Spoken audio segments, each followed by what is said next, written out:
As dawn broke on the 25th of January 2023, the quiet streets of Pointe in Cheshire were disrupted by the presence of law enforcement. The police, armed with months of clandestine surveillance data, gathered outside a seemingly unremarkable family home. Within its walls, 5 children were beginning their day, oblivious to the unfolding drama, while 2 adults, Chantelle Jackson and Joshua Harrison, stood at the heart of a web of suspicion. To understand this moment, one must journey back to the summer of 2017, when an undercover officer in Cheetham Hill, Manchester, dialed a number that would unravel an intricate tale of domestic crime. The voice on the other end belonged not to a hardened criminal, but to a young mother, orchestrating the distribution of cocaine and heroin with quiet precision. Fast forward to 2020, within the confines of Forest Bank Prison, a clandestine communication device flickered to life. From his cell, Harrison issued directives with a silent authority, directives that extended beyond prison walls to his girlfriend Chantelle and even her mother. Over 3 years and across disparate locations, a consistent pattern emerged. Women quietly operating the supply lines of Britain's drug trade from the sanctity of their homes. This narrative unveils played pivotal roles in Britain's cocaine supply chain.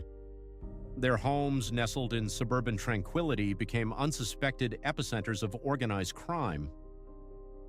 Copperfield Road, Pointe, a serene residential street bordering the Peak District, was home to Chantelle Jackson, 37, her partner Joshua Harrison, 34, and 5 children. Outwardly, the family epitomized normalcy, but intelligence painted a different picture. The modest dwelling was a hub for a meticulously organized drug operation where cocaine and cannabis flowed from within its walls. The dichotomy was startling. In the same spaces where children prepared for school, clandestine discussions about money, drugs, and clientele took place. Jackson's role transcended that of a mere accomplice. She was the logistical linchpin, meticulously managing payments, responding to inquiries, and maintaining the operation's financial records. Harrison, the architect of this enterprise, was no stranger to law enforcement, bearing a history of drug-related offenses and violence. Despite Jackson's lack of a prior criminal record, investigators uncovered her active participation. Phone records revealed her direct engagement with users, coordinating transactions, and ensuring the smooth flow of illicit goods and funds. This dual existence of domesticity and criminality painted a complex tableau for the police. As night fell, the facade of normalcy persisted. Jackson and Harrison continued to curate their public personas, sharing images on social media that depicted an untouched family life. Yet beneath this veneer, the reality was a stark contrast, a microcosm where the ordinary intersected with the illicit, revealing the hidden dynamics of Britain's drug trade. This story illuminates the intricate dance between appearances and reality, challenging perceptions and underscoring the profound impact of crime within the most unsuspecting of settings. In the quietude of these homes, the complex interplay of family and criminal enterprise unfolds, leaving us with a poignant reflection on the dualities of human nature. Deep within the heart of a seemingly ordinary household, nestled amidst the humdrum of daily life, lay a clandestine operation masked by the veneer of familial normality. Intelligence reports had painted a starkly different picture of this home, suggesting that illicit activities were intricately woven into the fabric of its routine existence. By the time the calendar turned to late January of the year 2023, the evidence amassed by diligent investigators had reached a threshold sufficient to secure a legal warrant. The authorities were poised to act, acutely aware that their mission would not merely breach a suspected hub of drug distribution, but also invade a domicile where 5 innocent children resided. The morning of the 25th of January 2023 dawned with a sense of impending resolution. Officers, armed with the authority of the law and the weight of their duty, descended upon Copperfield Road. Their entry revealed a stark juxtaposition, a domestic setting, ostensibly serene yet marred by the undercurrents of illicit commerce. It was within these walls that the duality of family life and criminal enterprise coexisted, each vying for dominance. As the officers meticulously combed through the residence, the facade of normalcy quickly unraveled. On a seemingly innocuous bedside table, they discovered cannabis weighing 14.4 grams, its worth estimated at between 110 and 150 pounds. Nearby lay an array of snap bags, the ubiquitous tools of street-level distribution, alongside surfaces and equipment tainted with the telltale traces of cocaine. The presence of steroids further expanded the spectrum of substances trafficked within these walls, each item a silent testament to the scale of the operation. Yet it was not solely the drugs that captured the investigators' scrutiny. A total of 14 electronic devices were unearthed from various nooks and crannies throughout the home: iPhones, Nokias, and other handsets, some conspicuously hidden, others brazenly exposed.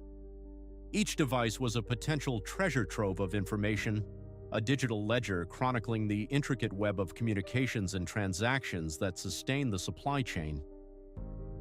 The officers also uncovered scales, their surfaces revealing traces of both cannabis and cocaine. This was no mere possession. The equipment bespoke an organized system geared towards the preparation and distribution of narcotics. The collective weight of the evidence painted a portrait of a small yet methodically orchestrated operation, conducted with precision from within the family milieu. In the midst of this unfolding drama, Harrison was taken into custody at the scene, while Jackson's fate diverged. She was not immediately detained, but was instead summoned for a voluntary interview several months later. Both individuals, when faced with interrogation, chose the refuge of SC's devices had already begun to narrate a compelling story of their own. The revelations extracted from the phones and their messages illuminated Jackson's pivotal role in the enterprise. Far from being a passive observer, she was actively engaged in communication with the clientele. In one text exchange, a user inquired about her availability, to which Jackson responded with a straightforward proposition: a deal for 30 pounds cash. When the user confessed to only having 20 pounds at hand, she facilitated the transaction by providing Harrison's bank details, enabling the balance to be settled electronically. Other messages underscored her meticulous financial oversight on Harrison's behalf, as evidenced by one where Harrison apprised her of a payment of 120 pounds from a customer.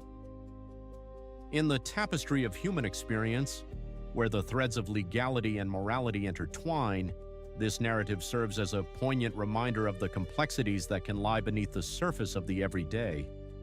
It is a testament to the dual nature of human existence, where the mundane and the illicit can coexist, often hidden in plain sight. As we reflect upon the unfolding of this tale, we are compelled to ponder the fragile balance between choice and circumstance, and the enduring quest for integrity amidst the shadows of transgression. The courtroom was somber as the gravity of the case unfolded. Jackson meticulously detailed the receipt of payments, documenting a sequence of transactions, 3 separate installments totaling 120 pounds. Each payment, a testament to the operation's financial flow, was part of a larger sum that amounted to 1,360 pounds, safeguarded in a tin, a makeshift vault for the cash amassed from their illicit dealings. This system, a blend of tangible currency and digital bank transfers, ensured the seamless continuation of their trade. Even when patrons found themselves without physical cash, transactions proceeded unhindered, with funds directly funneled into Harrison's bank account. Jackson, the linchpin of this clandestine network, maintained a direct line of communication with clientele, ensuring that deals were pursued and completed. Her exchanges with contacts, such as the inquiry to Matt about his ongoing interest in a transaction, underscored her proactive role in the operation. The evidence unearthed painted a vivid picture: cannabis seized, cocaine traces detected, precision scales, and a trove of electronic devices, each a fragment of the comprehensive case against them. The family residence on Copperfield Road was not merely a dwelling, but the nerve center of their enterprise, orchestrated with Jackson at the helm, managing the daily intricacies of the supply chain. As the calendar marked the 26th of March, 2024, the proceedings commenced at Chester Crown Court. Joshua Harrison and Chantelle Jackson stood before the bench, their fates intertwined with the weight of their admissions, guilty pleas to involvement in the distribution of both Class A and Class B drugs. For Harrison, the verdict was swift and severe, a 3-year sentence of incarceration, his past transgressions casting a long shadow over the judgment. His role as the architect of the operation was laid bare, the familial home having served as his strategic headquarters. Jackson's fate hung in a delicate balance. Judge Patrick Thompson's deliberation captured the complexity of her situation. Her culpability could have warranted immediate imprisonment. However, the potential impact on her children offered a powerful counterbalance. Her defense articulated a narrative of coercion, a life overshadowed by the influence of Harrison, with the court acknowledging the specter of domestic abuse that loomed over their relationship. This context swayed the court's decision, resulting in a suspended sentence of 2 years, coupled with community service and rehabilitative mandates. As Jackson navigated the repercussions of her suspended sentence, her story echoed across the urban landscape, resonating with another tale of domestic entanglement and illicit enterprise. In the heart of Cheetham Hill, Manchester, Katie Baldwin, a young mother of 3, was ensnared in a parallel world of clandestine operations. Her children, mere toddlers and pre-teens, bore witness to a life where the living room doubled as a command center for the drug trade, sustaining the supply line while her partner languished behind prison walls. Baldwin's narrative was emblematic of a pervasive underworld where the boundaries between domesticity and criminality blurred. Her journey into the depths of the drug trade was not one of choice, but of necessity, a reflection of the systemic pressures that ensnare individuals in cycles of crime. It is a poignant reminder of the complex interplay of personal circumstances and societal challenges, a tapestry woven with threads of desperation and survival in the shadows of urban life. Such stories compel us to ponder the intricate dance of fate and choice, questioning the paths we tread and the forces that shape them. In the shadowy underworld of Cheetham Hill, a notorious line of communication thrived, known to its clandestine clientele as the Snickers line. It was more than just a number to dial. It was a lifeline for those ensnared in the web of addiction, a direct conduit to the potent allure of cocaine and heroin. At the helm of this operation stood Baldwin, whose role, though seemingly simple, was pivotal in the orchestration of this illicit network. Baldwin's task was clear-cut: answer the phone, gather the necessary details, and seamlessly connect the desperate calls of users to the street dealers, while the insidious trade continued unabated. Her involvement in this clandestine enterprise was not born of ambition but necessity. Her partner, Adhil Ashgar, a 29-year-old with a formidable reputation in Cheetham Hill, had been the original architect of the Snickers line. However, his incarceration threatened to dismantle the empire he had meticulously constructed, a fate sealed by his conviction for supplying Class A drugs, an enterprise that had fortified his dominion over the Snickers line. In Ashgar's absence, Baldwin assumed control, ensuring the continuity of the operation. Her actions were not merely those of a placeholder, she was the lifeline that kept the business alive, preventing Ashgar's clientele from seeking alternatives. Her role extended beyond mere communication. Evidence would later reveal that she occasionally ventured out herself, replenishing the dwindling supplies of dealers. Whether by car or bicycle, Baldwin ensured that the supply chain remained unbroken. The portrait that emerged was that of a young mother clandestinely managing a hotline for her incarcerated partner. Her involvement was not a temporary measure but a strategic move to preserve the enterprise, reassuring Ashgar's network that their needs would be met without disruption. Authorities would later describe Baldwin's role as managerial, a testament to her integral position within the operation. Despite the seamless continuation of the Snickers line, it was only a matter of time before the operation drew unwanted attention. It was not rival gangs or financial disputes that threatened its existence, but the ever-watchful eyes of undercover officers who had long been monitoring the activities in Cheetham Hill. Greater Manchester Police had turned their focus to this area, notorious for the rampant street dealing that made Class A drugs available at the drop of a hat. The violence and detritus of addiction had transformed parts of the neighborhood into what law enforcement described as no-go zones. In response, Operation Danube was conceived, a comprehensive investigation aimed at dismantling the multiple lines that funneled heroin and cocaine into Manchester's veins. Central to this inquiry was the Snickers line, still operational even as its original mastermind sat behind bars. Among the most crucial assets in this operation was an undercover officer, known only by the alias J. His mission was to infiltrate the network, posing as a loyal customer to gather irrefutable evidence of the illicit trade. Between July 2017 and April 2018, Jay contacted the Snickers line 19 times, each interaction executed with unerring precision. The voice on the other end, often Baldwin's, would take his order, and the dealers would be dispatched with mechanical efficiency. In this clandestine ballet of crime and subterfuge, the Snickers line remained active, a testament to the resilience and adaptability of those who operated within its shadow. Yet, as the investigation tightened its grip, the inevitability of exposure loomed large, a reminder that even the most carefully orchestrated operations are not immune to the relentless pursuit of justice. In the end, the story of the Snickers line serves as a somber reflection on the complexities of human choices and the inexorable march of consequence. In the shadowy underworld of illicit trade, the exchange of Class A substances unfolded brazenly in the open, with a precision that belied the chaos it sowed. When Ashgar, a pivotal figure in this clandestine operation, was released from custody, the intricate web of transactions continued with unnerving fluidity. The operation did not falter, it thrived, suggesting a well-oiled machine rather than a temporary disruption. An undercover officer, embedded within this nefarious network, dialed the same number 13 times. Each call was a thread in the intricate tapestry of deceit and danger. The responses were swift and efficient, drugs delivered without hesitation, without the slightest hiccup. The language of the street was encoded in anonymity, code names whispered over the line, preserving the clandestine nature of the dealings.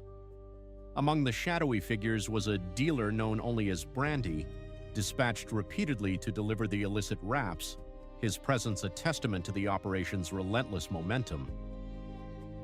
The evidence uncovered painted a stark portrait of a business model that thrived even in the absence of its orchestrator, Ashgar. The arrest that ensued peeled back the layers of this criminal syndicate, revealing a scale of operation that was both audacious and alarming. 11 individuals were apprehended, their fates intertwined in the broader investigation that sought to dismantle the Cheetham Hills drug lines. A search of Baldwin's residence unearthed over £2,000 in cash, a tangible testament to her involvement, not just in the orchestration of call management but in the financial machinations of the trade. This money, seized as criminal property, underscored her pivotal role in the operation. Far from a mere stopgap in Ashgar's absence, Baldwin had become an indispensable cog in the machinery of the Snickers line. Under her supervision, orders flowed unimpeded, dealers remained active, and the financial lifeblood of the operation surged unabated. As the case unfolded within the solemn halls of Manchester Crown Court, the roles of each defendant were laid bare. The weight of evidence was incontrovertible, a damning litany of actions that left little room for doubt. Baldwin, confronting the magnitude of her actions, entered guilty pleas to charges of being concerned in the supply of Class A drugs and possession of criminal property. Ashgar, the architect of the network, faced his own reckoning, convicted for his foundational role in the conspiracy. Described as a leader, he had constructed the intricate network that Baldwin had maintained in his absence. Sentenced to 5 years in custody, Ashgar's fate was sealed. Baldwin's defense, however, was a narrative of loyalty and circumstance. Her counsel painted a picture of a woman ensnared by devotion to her partner, her actions driven by a desire to provide for her 3 children. Yet the court was unforgiving. The judge, in pronouncing Baldwin's sentence of 3 years, highlighted the corrosive impact of the Cheatham Hills drug trade. The Snickers line, he noted, was a conduit of addiction, a catalyst for violence, leaving indelible scars on the community. In a parallel narrative unfolding in Salford, another young woman was poised to perpetuate the cycle of crime. Within the confines of Forest Bank Prison, 32-year-old Ashley Blackett continued to orchestrate her own network, issuing commands from behind bars and even drawing her own mother into the trade. The flow of Class A drugs, it seemed, was an unyielding tide, undeterred by walls or wire, perpetuating a cycle of despair and destruction. In the end, these stories illuminate a stark truth. The relentless pursuit of profit through illicit means leaves a trail of devastation that transcends the individuals involved, casting long shadows over the struggle against a tide that seems, at times, insurmountable. In the shadowy corridors of Britain's prison system, where walls are meant to confine and control, a story unfolds that defies the very nature of incarceration. Here, behind the cold steel bars, an empire was being orchestrated by a man named Blackett, whose influence extended far beyond the confines of his cell. A tiny Zanko mobile phone surreptitiously smuggled into his possession became his instrument of power. Through its small screen, Blackett maintained a firm grip on the outside world, directing operations with the precision of a maestro. The conduit for his commands was Jamie Lee Brooke Parkinson, a 27-year-old mother from Swinton who became the linchpin in this clandestine network. Her life, seemingly ordinary, was a facade for the intricate web of transactions she facilitated at Blackett's behest. Their communication was more than mere exchanges of affection. It was the lifeline of an illicit trade, a real-time blueprint of a supply chain that thrived within the prison shadow. Blackett's instructions were meticulous, detailing the movement of money through various accounts, pinpointing collection sites, and even specifying the use of scales and equipment for the preparation of drugs. He was a man not only concerned with the present, but with ambitions that reached into the future, envisioning an empire that would flourish upon his release. In one telling exchange, Blackett's vision was laid bare. He spoke of building an empire, to which Brooke Parkinson replied with unwavering confidence, "We'll smash it." This was no passive role she played. She was an active participant in the grand design, driven by a shared ambition to expand their operations. The digital realm became their marketplace, with Brooke Parkinson marketing theirs, and messages became channels for the advertisement and distribution of cocaine. Blackett's access to illicit phones within the confines of his cell allowed him to oversee this digital enterprise. The brazenness of their operation was starkly revealed in an exchange where Brooke Parkinson inquired if Blackett had indulged in a slug. His response was a photograph from his cell, a line of white powder meticulously arranged, evidence of his consumption of the very product he supplied. For investigators, these messages were a window into the resilience of organized crime, a testament to its ability to adapt and thrive even when its leadership was physically restrained. The investigation uncovered more than the mechanics of a drug trade. It revealed a lifestyle steeped in opulence. Designer goods and lavish expenditures became the symbols of their success. Brooke Parkinson once spent £500 on Valentino trainers for Blackett, a testament to the wealth that flowed through their hands. Images recovered by the police painted a vivid picture of excess: her bed, a canvas of luxury, adorned with shopping bags brimming with high-end fashion. Yet the most telling images were not of luxury items but of currency itself. Photographs of perfume boxes, not with fragrant bottles but with stacks of cash, told a story of financial prowess. A Saint Laurent gift box, captured with bundles of banknotes inside, was casually captioned as "my little stash box," a nod to the wealth amassed through their endeavors. This financial narrative was further solidified through additional images uncovered during the investigation, each one a piece of the puzzle that illustrated the scale and sophistication of their operation. In this tale of ambition and audacity, The boundary between confinement and freedom blurred as Blackett and Brooke Parkinson orchestrated a criminal enterprise that defied the very essence of imprisonment. Here, in this microcosm of society's underbelly, lies a poignant reflection on the human spirit's relentless pursuit of power and wealth, even when faced with the most formidable of barriers. It is a testament to the complex dance between control and chaos, a narrative that challenges the very foundations of justice and confinement in the modern age. In the shadowed corridors of illicit commerce, where digital trails intertwine with human frailty, a web of criminal enterprise unfurled, revealing the meticulous machinations of a drug syndicate. Within this clandestine network, financial transactions were not confined to the anonymity of cash. Electronic transfers, captured in screenshots of bank cards and account details, painted a vivid picture of an operation that adapted and thrived in the modern age. The organization's malleability was evident in its willingness to accommodate those who found cash payments cumbersome. This adaptability, however, was merely the surface of a complex operation orchestrated by Jamie Lee Brooke Parkinson and her mother, Wendy Brooke. At 47, Wendy transformed from a maternal figure into a pivotal player in this underground trade, extending her influence through her own network of contacts. Their communication, preserved in a trove of messages, revealed a partnership that seamlessly blended familial bonds with criminal intent. In one exchange, Jamie Lee's directive to her mother underscored the operation's sophistication. Meticulous records were to be maintained, detailing every transaction and inventory status. This alliance blurred the lines of conventional family dynamics, intertwining domestic life with the stark realities of drug trafficking. The investigation uncovered another layer of complexity involving Wendy's legitimate business endeavors. The prosecution suggested that her beautician enterprise served as a facade for laundering proceeds from the drug trade, a veneer of legitimacy cloaking the illicit origins of her income. Beyond the familial ties, the syndicate's reach extended into a wider network. At its core was Ashley Blackett, who, from behind prison walls, orchestrated his operations with the precision of a maestro conducting a symphony. His inner circle, comprising his brother Wesley and the loyal Christopher Taylor, operated as the linchpins of his external dealings, ensuring his directives were executed with unwavering loyalty.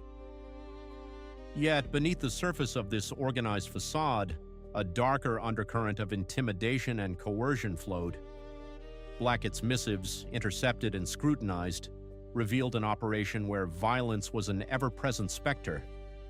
Debts were not merely financial obligations, but potential catalysts for retribution. Property damage became a tool of enforcement, a grim reminder of the consequences of delinquency. By the mid-year of 2020, the net began to close around this intricate network. On the 16th of June, law enforcement executed a carefully orchestrated operation, culminating months of surveillance and forensic scrutiny. Jamie Lee Brooke Parkinson was apprehended at her residence in Swinton, where officers discovered a cache of cocaine, its purity a testament to the operation's sophistication. Alongside the narcotics, resealable bags and digital devices were seized, each an artifact of the criminal enterprise that had intertwined her fate with Blackett's. The subsequent arrests rippled through the network. Wendy Brooke, acknowledging her complicity, was detained, her role as a supplier of cannabis no longer shrouded in secrecy. Wesley Blackett and Christopher Taylor, integral cogs in the syndicate's machinery, were also apprehended, their communications providing a roadmap of their involvement. This police action marked the denouement of an exhaustive investigation, a testament to the relentless pursuit of justice. Devices were dissected, messages meticulously cross-referenced, and financial trails untangled. Each element of this intricate tapestry was woven together to illuminate the hidden contours of a criminal enterprise. In the end, this saga serves as a poignant reminder of the duality inherent in human nature, the capacity for both connection and corruption, for familial loyalty and betrayal. It echoes the timeless truth that beneath the veneer of civilization, the shadows of human endeavor persist, ever entwined with the light. The clandestine world of narcotics trafficking, often shrouded in secrecy and deception, was laid bare in a daring raid. It revealed a web of criminal enterprise orchestrated by a prisoner, weaving its intricate threads through familial bonds and trusted relationships. At the heart of this tangled network stood Jamie Lee Brooke Parkinson, whose actions were scrutinized in the hallowed halls of Manchester Crown Court in the summer of 2021. Parkinson's admission of conspiracy to supply Class A drugs cast a spotlight on her pivotal role in sustaining the illicit cocaine trade. Her sentence of 3 years in custody underscored the severity of her involvement, transcending mere compliance with her incarcerated partner's directives. Her mother, Wendy Brooke, found herself entangled in the legal proceedings as well. She confessed to conspiring to supply Class B drugs, a charge linked to her cannabis dealings within her close-knit circle. For her transgressions, the court prescribed a 12-month community order mandating 15 days of rehabilitation and 100 hours of unpaid labor. The mastermind behind the Operation Blackett remained ensnared in separate legal battles. However, the incriminating evidence amassed within the confines of Forest Bank Prison ultimately sealed his fate. In February 2023, he faced judgment and received a 12-and-a-half-year sentence. His brother Wesley, a cog in the external machinery of the network, was handed a 5-and-a-half-year term. Christopher Taylor, another accomplice, was sentenced to 7 years.